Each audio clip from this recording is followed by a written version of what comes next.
নমস্কার বন্ধুরা, আজকে রান্না করব রুই মাছের ঝোল। মাঠের পুকুর থেকে ধরে আনা হয়েছিল ছিপে। তো দেখুন, একদম বড় সাইজের মোটামুটি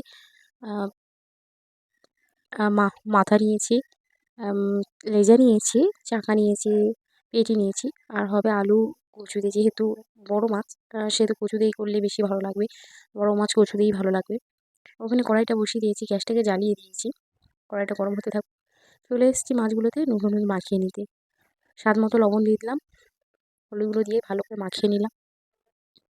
আর মাছটা ধরার সময় ক্যামেরা বন্দি করতে পারিনি, ছিপটা ফেলার সময়। তো খুব আমি ভীষণ এত বড় মাছ, এমনি ছিপে অনেকটাই টান লেগেছিলো, খুব ভালো লেগেছে মাছটা তুলতে।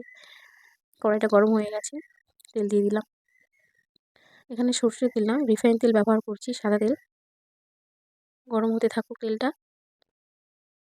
তেলটা গরম হয়ে গেছে, কড়ার গায়ে ভালোভাবে লাগিয়ে নিলাম। মাছগুলোকে এবার দিয়ে দেবো। প্রথমে মুড়োটাকে দিয়ে দিলাম, তারপর চাকাগুলো দাগাগুলো সব একসঙ্গে পরপর দেবো তেলের মধ্যেই।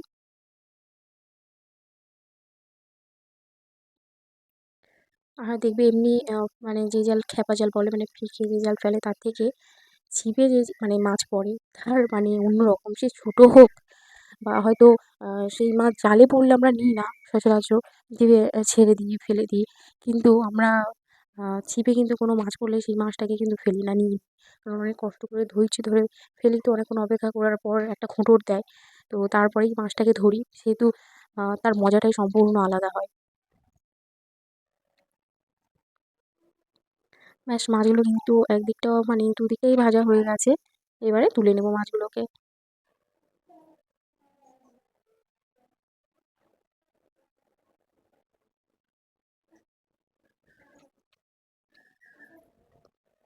মুড়োটা ভাজতে অনেকটাই সময় লাগে। মুড়োটা আ কিন্তু মাছগুলোকে অলরেডি তোলা হয়ে যাচ্ছে। মাছটাকেও তুলে নিলাম। ব্যাস, এবার দিয়ে দেবো ওই তেলের মধ্যে পেঁয়াজ। পেঁয়াজ যে কুচি রেখে দিয়েছিলাম, সেই পেঁয়াজটাকে দিয়ে দিচ্ছি। দিয়ে ভালো করে লাল লাল করে ভেজে নেব।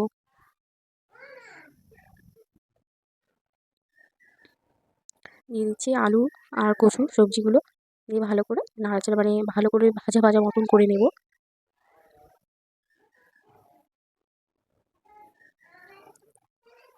দেখুন, একটু ভাজা ভাজা মতন হয়ে এলেই তারপরে হলুদ গুঁড়ো দেবো, লবণ সব কিছুই দেবো। এবার দিয়ে দিচ্ছি লবণ স্বাদ মতন। এবার হলুদ গুঁড়ো দিয়ে দিলাম। দিয়ে দেবো লঙ্কার গুঁড়ো। দিয়ে এবার ভালো করে ভাজা ভাজা মতন করে নেব।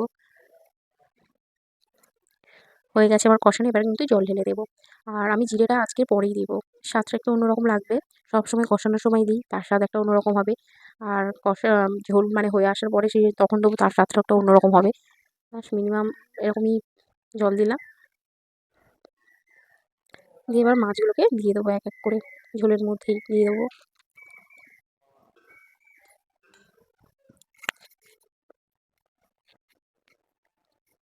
ব্যাস, মাছগুলোকে ঝোলের মধ্যে দিয়ে দিলাম। আর বুঝতেই পারছো, অনেকগুলোই মাছ দেখতে পাচ্ছ, আরও 2 পিস 3 পিস মাছ বেশি নিয়েছি। কারণ এটা আমার মাদেরকে দেবো বলে প্রথমে ভেবেছিলাম পরে দেবো, কাঁচা মাছ দিয়ে দেবো। তারপর ভাবলাম না, ঝোল করে একেবারে দিই। তো সেহেতু মাছগুলোকে আবার ভাজলাম। সেটাকে আর দেখানো হয়নি, ক্যামেরা বন্দি করা হয়নি, এতটুকুই দেখিয়েছি। মাছগুলোকে কিন্তু ঝোলের মধ্যেই দিয়ে দিয়েছি। এবার কিছুক্ষণ ফুললেই রেডি। দেখুন, একদম ফোটা কমপ্লিটও হয়ে গেছে। এবার নামিয়ে নেওয়ার পালা। জাস্ট নামিয়ে নাও। আর এই গরমের সময় তো সেহেতু গরম গরম না খাওয়ারই দরকার নেই, অনেকে খায়। দেখুন, এই 2 সাইডে ভাগ করে নিয়েছি। এটা দেবো মাদেরকে, তুলে রেখে দিয়েছি 3 পিস দাগা ঝোল। আর এটা আমাদের ঝোল। দেখুন, একদম খুব সিম্পল। বয়স্ক থেকে বাচ্চা সবাই খেতে পারবে, কোনো ঝাল নেই, রিচ নেই, সবাই খেতে পারবে। ঝোলটা এত ভালোই হয়েছিল ঝোলটা।